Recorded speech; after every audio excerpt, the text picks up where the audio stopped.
NDA के उम्मीदवार CP Radhakrishnan ने उपराष्ट्रपति चुनाव जीत लिया है। उन्हें 452 वोट मिले, जबकि उनके मुकाबले में खड़े इंडिया गठबंधन के बी सुदर्शन रेड्डी को 300 वोट ही मिले। इस तरह एनडीए को 2/3 बहुमत मिल गया। बीजेपी का कहना है कि 14 सांसदों ने क्रॉस वोटिंग की, यानी दूसरी पार्टी के सांसदों ने भी एनडीए को वोट दिया। यह जीत एनडीए के लिए एक बड़ी राजनीतिक सफलता मानी जा रही है। इस चुनाव में कुल 788 लोगों को वोट देने का अधिकार था, जिनमें से 781 ने हिस्सा लिया। मतदान का प्रतिशत 98.2% रहा। कुल 767 वोट डाले गए, जिनमें से 752 वोट मान्य थे। सीपी राधाकृष्णन को 452 वोट मिले। उनके विरोधी सुदर्शन रेड्डी को 300 वोट मिले।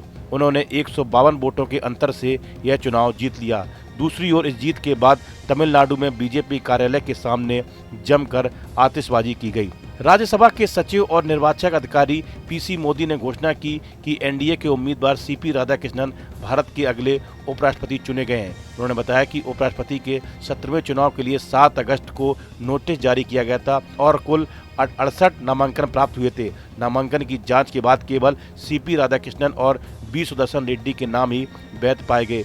उपराष्ट्रपति चुनाव में संसद के सभी सदस्य, जिनमें नामित सदस्य भी शामिल हैं, वोट देने के योग्य होते हैं, जिनमें 245 राज्यसभा और 543 लोकसभा के सदस्य शामिल थे।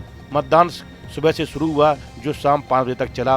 केवल एक बैलेट बॉक्स का ही उपयोग किया गया। मतगणना शाम 6 बजे शुरू हुई। सुदर्शन रेड्डी को 300 प्रथम वरीयता वोट मिले, जबकि सीपी राधाकृष्णन को 452 वोट मिले।